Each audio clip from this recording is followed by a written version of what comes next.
অনেককেই দেখলাম শরীফ শরীফা গল্পটা নিয়ে বলতে চাচ্ছে যে এখানে কেবল হিজড়া সম্প্রদায় সম্পর্কে বলা হয়েছে, তারাও একটি গোষ্ঠী, সেটাই এখানে বাচ্চাদের শেখানো হয়েছে।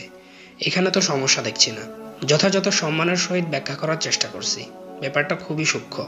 শরীফা গল্পের প্রথম লাইনে বলা হচ্ছে, আমার শরীরটা ছেলেদের মতো হলেও আমি মনে মনে একজন মেয়ে।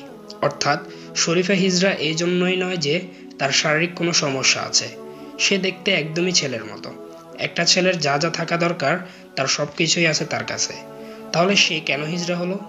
কারণ সে নিজেকে মনে মনে মেয়ে মনে করছে। লিঙ্গ নির্ধারণের একটি মানদণ্ড এখানে শিক্ষা দেওয়া হচ্ছে বাচ্চাদেরকে, যেটা হলো মনে মনে। এই জায়গাতেই সমস্যা। এই শিক্ষা পেয়ে আপনার ছেলে বড় হয়ে একদিন নিজের মতো দেখতেই আরেকজনকে বিয়ে করে ঘরে আনবে।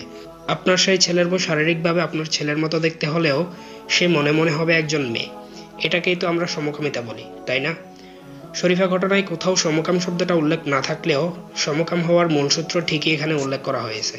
আল্লাহ তাআলা আমাদের সকলকেই বোঝার তৌফিক দান করুন।